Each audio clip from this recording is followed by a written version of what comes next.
tell me your name, I'll tell you mine. Why do you want to know my name? I want to know who I'm looking at. The Scream films are personally my favorite horror franchise of all time, and now with the announcement of a fifth film in the works, I thought it'd be the perfect opportunity to count down my top picks for the 5 most brutal kills in the Scream franchise. At number 5, we have Drew Barrymore as Casey Becker getting killed in the opening sequence of the first Scream film. Hello? Hello?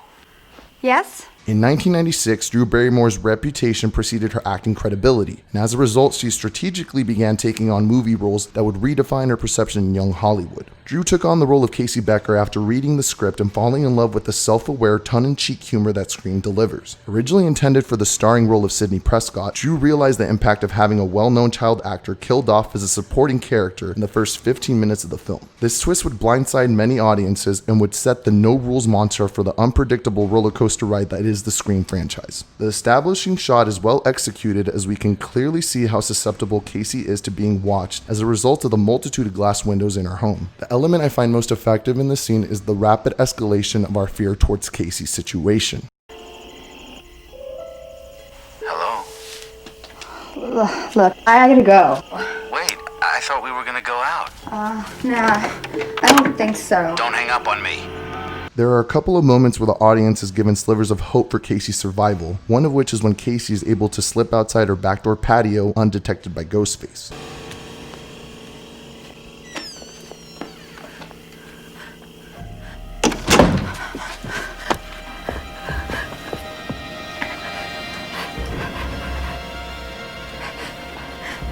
She cautiously peeks back into the living room, giving the audience a much needed sense of relief that she isn't going to easily give away her position.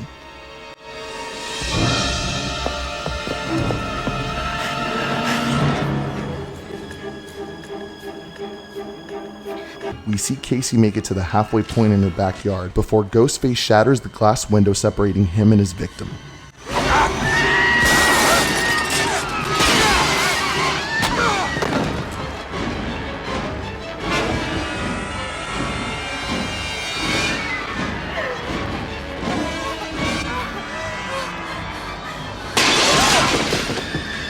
Any acquired hope of survival quickly fades as Casey ultimately succumbs to the grasp of the laser-focused killer.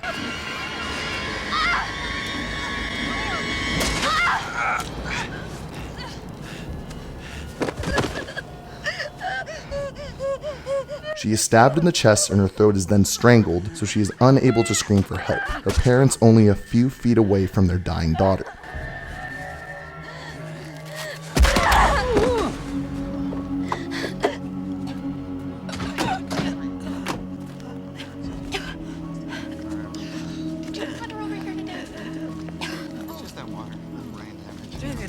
We see a dying Casey struggling to breathe as she musters her last bit of energy to call out for her mom and dad.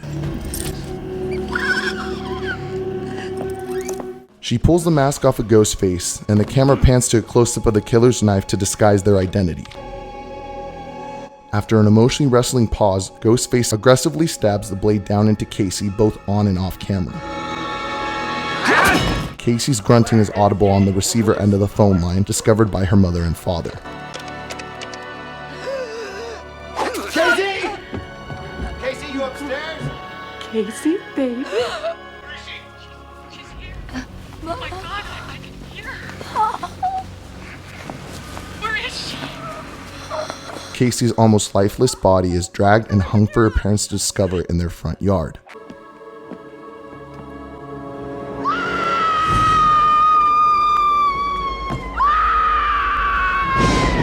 We hear a very obvious double looping of an identical scream coming from Casey's mother, but all jokes aside, this is the death scene that officially gave life to this horror franchise and popularized a new era of satirical horror. At number 4, we have Sarah Michelle Gellar as Cece Cooper in Scream 2. Do you want to die tonight, Cece? If you are a 90s kid, chances are Sarah Michelle Gellar was part of your favorite TV show lineup. In a time where emphasizing the affectation girlfriend wasn't gay, What do you want? It's time, girlfriend. Sarah Michelle Gellar was at an all-time high in her career with the lead role of the WB's hit show Buffy the Vampire Slayer. Sarah took on the role of Cece and would shoot the film after sundown while subsequently filming Buffy during the course of the day. I would say the dedication and sleepless nights paid off, as CC Cooper's balcony death makes it to number 4 on our list of most violent kills. The murderer was wearing a ghost mask, okay? Just like in the movie, it's directly responsible. No, it's not. Movies are not responsible for our actions. Thank you. I agree with you. We are introduced to CC in the first 30 minutes of the second film as being a fellow classmate in Randy's film analysis course. The next time we see her, she is watching TV alone on a couch while talking to a friend in a seemingly empty sorority home. We hear her call waiting beeping. Hold on. Someone's calling. Omega Beta Zeta. Hello? Yes? Who is this? CC. Who's this? Who do you think? Ted? Where are you? Are you drinking? And after some awkward and menacing interaction with Ghostface, Cece becomes frustrated with the innuendos and expresses her impatience. A mistake for any caller ever interacting with Ghostface. Never let him know that you're getting impatient. Why do you always answer a question with a question? I'm inquisitive. Yeah, and I'm impatient. Look, do you want to leave a message for someone? Do you want to die tonight, Cece? There are plenty of predictable but still fun pop-up scares during the course of the scene, which give the audience members watching some comedic relief, an element that the Scream films are very adept at achieving. I'm calling from the Omega Beta Zeta house. Someone's harassing me. Hello? Shit! Hey! Jesus, Donna, you scared me. I'm sorry. The killer sneaks into this house moments prior to a rattled Cece picking up an alternative landline. Omega Beta Zeta. Cece there? Who's calling? It's Ted. It's your ill-conceived boyfriend. And without warning, the killer pops out of the closet directly behind her, and the treacherous chase up the staircase begins.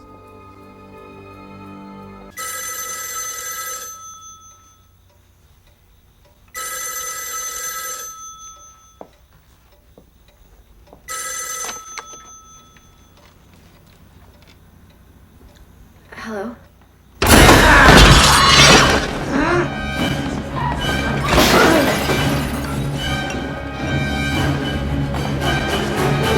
Blaine pausing to reach for the vase and the killer purposely slowing down to accommodate Cece's pace is very chivalrous of Ghostface, but sadly, the inevitable occurs on the 3rd floor when Ghostface finally decides to use the full-length extension of his arms to attack his victim.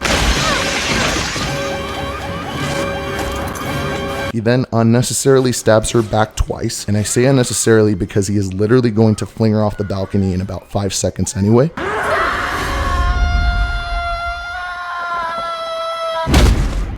Cece is catapulted off the 3-story sorority house balcony to her cold, hard death. From a bird's eye point of view, Ghostface swipes his knife clean and ventures off to his next victim. Ask you how you are, you just have to say that you're fine when you're not really fine, but you just can't get it. At number 3, we have Rose McGowan as Tatum Riley.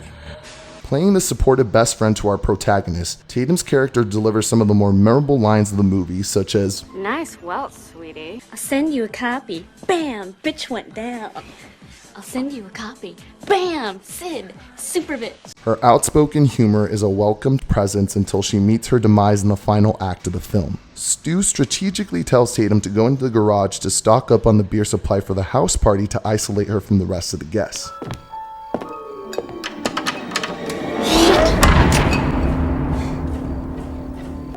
Hello?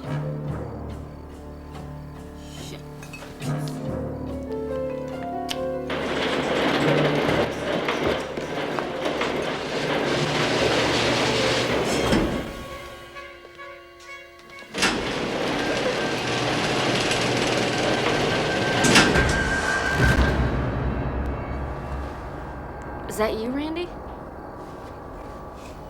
The killer forcibly grabs Tatum's arm and slices it open. Randy, what the hell are you doing?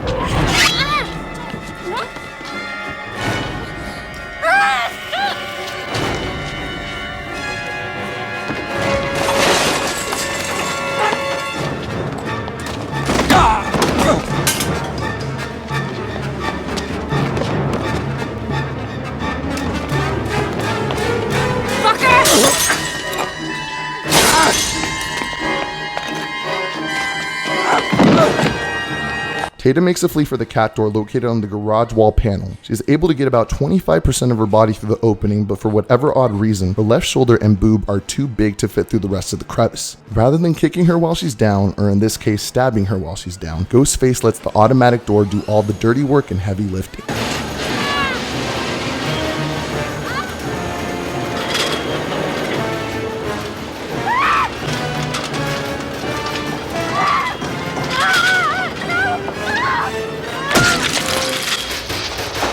The force of the garage door motor is able to withstand Tatum's added body weight trapped in the cat door. She begins to elevate to what we feel is her impending decapitation, but instead her skull is crushed like a slab of silly putty put through a Play-Doh press.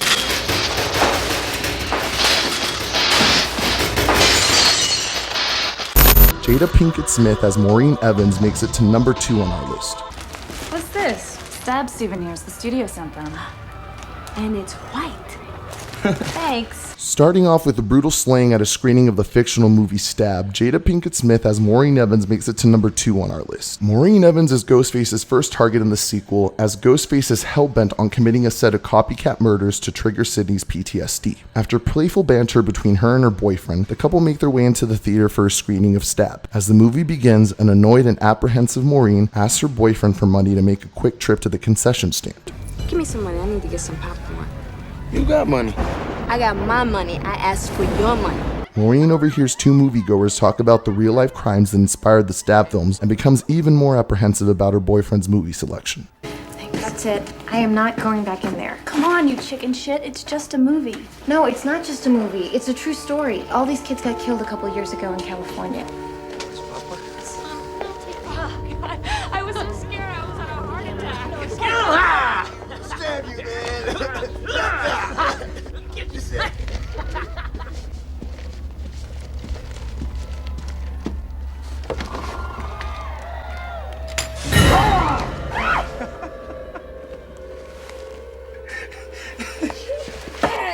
I'm sorry, I had to, baby. What are you playing? She returns to her seat and her boyfriend briefly leaves to use the restroom, leaving Maureen alone in the theater auditorium. While in the bathroom, her boyfriend is stabbed in the skull and ear and has his clothes swapped out by Ghostface. Wearing her boyfriend's jacket and outfit, Maureen is unsuspecting that the masked figure sitting next to her is the real-life Ghostface. You came back just in time. It looks like she's about to get it.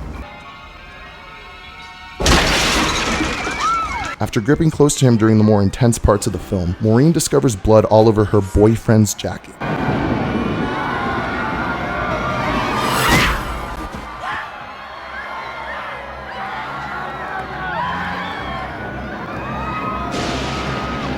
After her discovery, Ghostface quickly makes his move and stabs Maureen in the abdomen.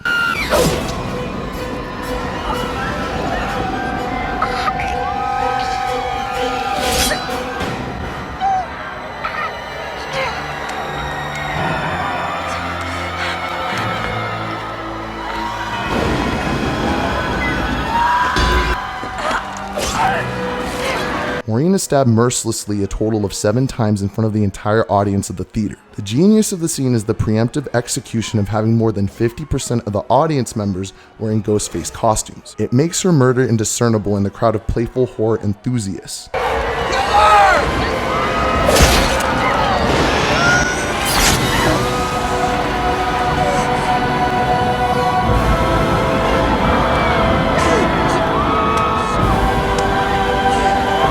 In a final attempt for help, Maureen climbs to the stage in front of the projector screen to grab the moviegoer's attention. Unfortunately, she is already fatally wounded and bleeding out quickly. In one of the most gut-wrenching scenes of the film, Maureen lets out a wail with a mouthful of blood before collapsing to her death in front of the theater auditorium.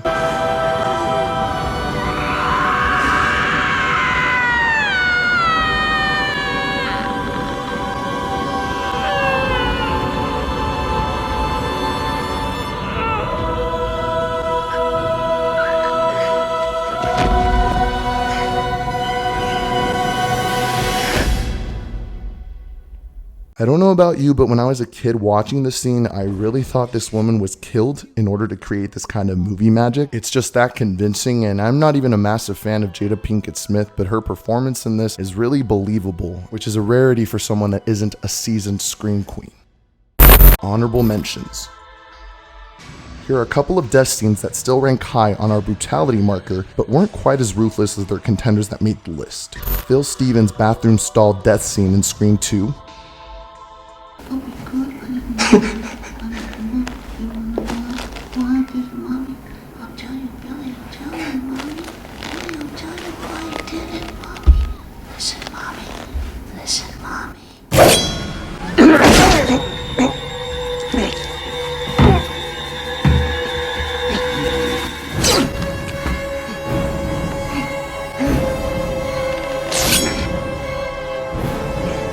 Randy Meek's college campus van death scene in Scream 2.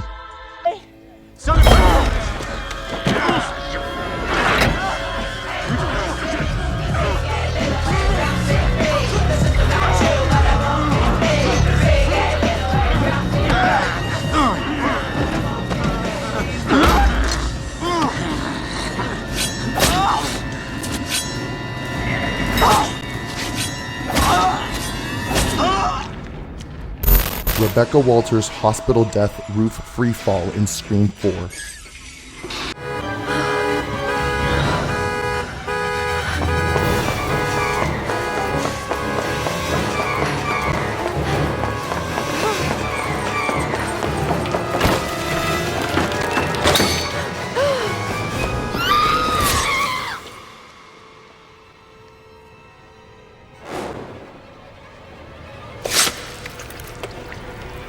We are very close to bringing this whole situation under control.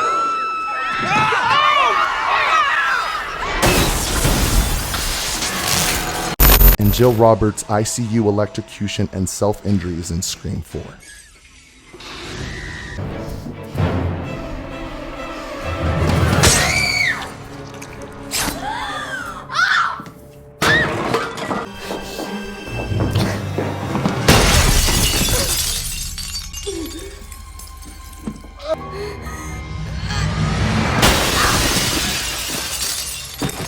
Get up, bitch. Okay. Get up! I'm gonna enjoy blowing your head off. Okay, but can I just have one final word? What? Please? No. Clear. Clear? Clear. Now you've made it to the end of the countdown. Now the last, and in my opinion, the most brutal and violent scene in the entire franchise thus far, surprisingly comes from a supporting character in Scream 4, Olivia Morris.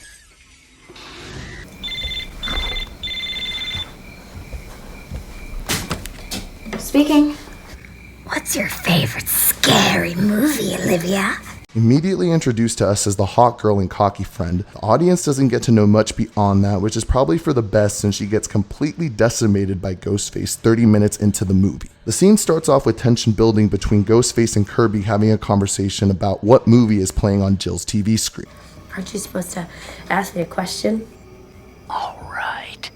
How's the movie? What movie? Shaun of the Dead. How did you know that? Because I'm standing in the closet. Stop, you are not. Trevor's being weird. I mean, if it is him, I don't know. What? This is not fucking Trevor. Well then who the fuck are you? Open the closet door. She calls the killer's bluff and we hear the now infamous line of, I never said I was in your closet. Without warning, a burst comes through Olivia's closet door and Ghostface begins his massacre against his unsuspecting victim.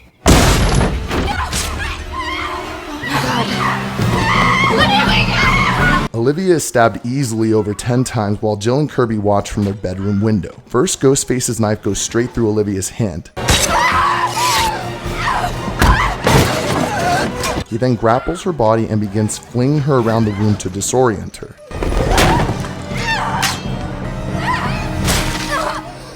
Mainly going for the abdomen in a series of what can only be described as manic frenzy stabbings, she is then flung onto her bed with her face up before having the rest of her torso slashed open and intestines ripped out.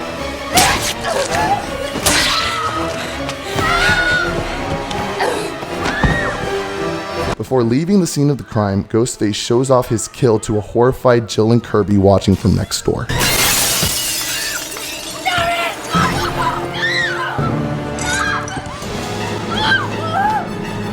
After hearing their screams, Sydney rushes over to Olivia's home to find the killer has disappeared. She finds Olivia's lifeless body with the majority of her organs splattered out of her side.